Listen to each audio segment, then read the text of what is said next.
Love, simplicity, humility, the triune need of man in his daily contact with God. All cannot behold that divine face, for no man hath seen God, but the brilliance of the dazzling light will warm us with its effulgence, and the glance of the beloved eyes, behind the veil, will rejuvenate the heart and mind of man in his search for the truth. For remember, my children, that nothing but the clarity of truth shall lighten the way to God.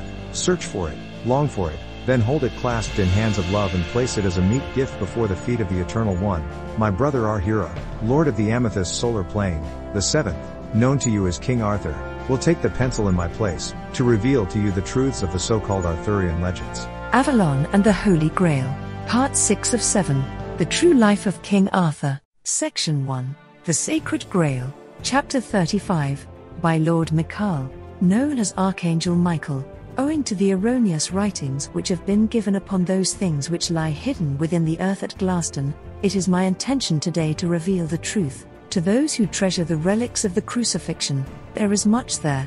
Within the grounds of the Abbey of Glaston, there lie the following relics: the cross, the thorned crown, the spear which pierced his beloved side, and the tomb wrapping. Nothing else. The cross is buried, in its entirety, beneath the floor of the crypt of the Chapel of Joseph. The cross lies beneath a spot close to the now deserted second tomb of Arthur. The tomb linen lies beneath the stone altar in the Chapel of Patrick, and the spear lies beneath the remnants of the Chapel of Dunstan. All of these objects are buried deep, 20 of your feet or more, and would defy the efforts of man to find them. Rapid dematerialization would take place upon exposure to the air.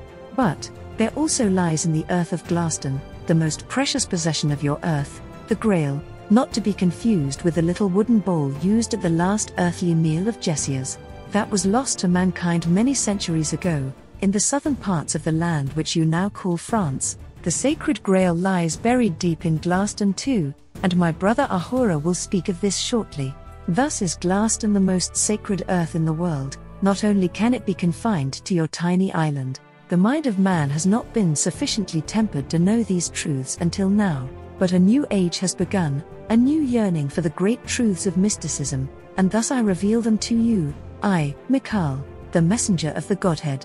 You people of earth cherish the relics of Jesus, and it is meet that it should be so, but do not worship them, do not crave for a sight of these instruments of torture. Be content with the knowledge that the earth of Glaston cradles them. Footnote: the first solar church was founded by Joseph the Arimathean in Glastonbury. That which lies in the hill of the chalice, the sacred Grail, will one day bring to the world a greater healing than has ever been experienced before, and the brilliancy of its light will uncover the darkness of man's mind. It is well guarded by 12 guardians, and the feet of my beloved brother ARHURA forever tread the earth in its vicinity.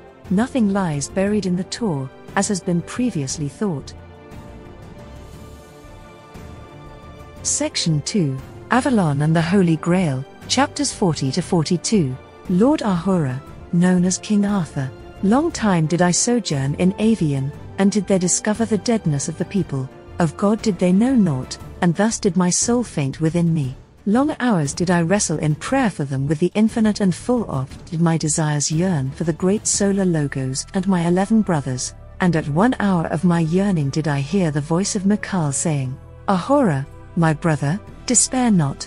Lo, as watcher do I know of this deadness and thy grief for it, and we of the solar plains, your brothers, do even now unite to send thee help. And lo, on the words, there came a mighty wind, and the glory of the sun blazed forth in brilliant silver light, and I did cast me on my face in an expectant waiting. Then did Mikaal speak again, ARHURA, behold the light of the universe, behold the quickening vial from the solar plains, behold the gift of the love essences from the Atrum ray.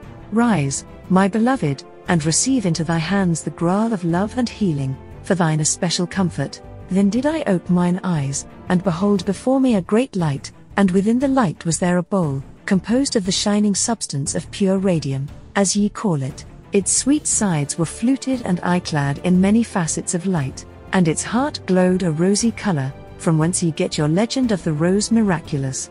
Thrice did I make obeisance to this beloved solar gift, and then, mine eyes being able to bear the light, did I advance towards it and clasp it in my arms against my heart, for the solar qualities within me did receive no damage to the clay shell from the Atrum. Thus went I forth with my treasure, and wended my way to the soft hill, and there remained for the space of 5 days, communing with my God and my brothers.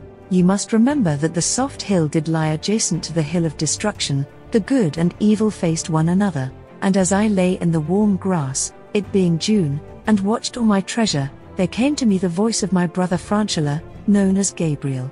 ARHURA, beloved, rise and wend thy way to the summit of the hill, and there shall ye dig a deep bed wherein to cradle the precious thing, for it has been given, through thine hands, to be unto the earth a source of joy and blessing, and thus to the bosom of the soft hill does it look for rest.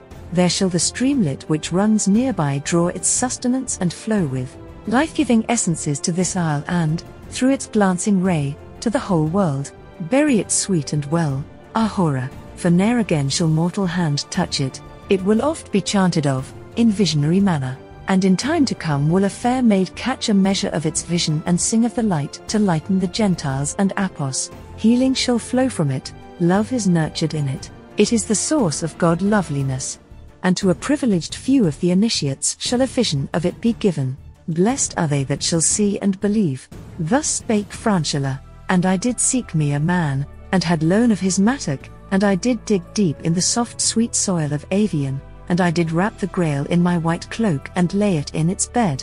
Then did I raise mine eyes to God and commit the sacred vial to his charge, and a huge rainbow did encircle the hill, the bow of the Grail, which beauteous portent is ever seen when the Grail has made its presence felt to someone. Many are the unusual rainbows which brood over Avalon. The Grail is buried now, very deep, and pilgrims will come in days ahead to renew the life of the spirit at its shrine. Treasure it well, ye initiates of Glaston, and give thanks for it. Thus was the Grail hidden deep, and I did lay my body upon the spot, in adoration of that which lay below. Full well did I realize the immense meaning of it to the earth. Pictures formed in my mind of the future blessings. I did see the maimed and the halt, lepers, and them stricken with disease in interior parts bathing in the effulgence of light, and partaking of the radium-tinted waters which ran nearby. Then was my interior sight ope, and I beheld the method of the making of the beloved Grail. I did see the sweet Jessias holding within his fair hands the portion of the materialized Atrum ray. I did see his perfumed breath breathe his love within it, turning the heart of the radium to glowing rose color. I did then see my brothers breathe a portion of each of the great cosmic rays within it. And then did I see Mina, the Lord of Metallurgy, fashion the living essences into a beauteous bowl, the Grail. All this I saw with mine inner eye. Then did I leave the soft hill and went my way to the house of Arthure. Long was I drawn to this fair-faced youth, and did I feel an unaccustomed peace with him. It was he who, many centuries later, was to become Galahad, the only knight to see the Grail. Thus was he, e'en then, in a state of preparation. Thus had I already made contact with 4 of my knights, Gawain the fighter, Lancelot the tempted, Percival the pure but weak, and Galahad the great mystic. To be continued.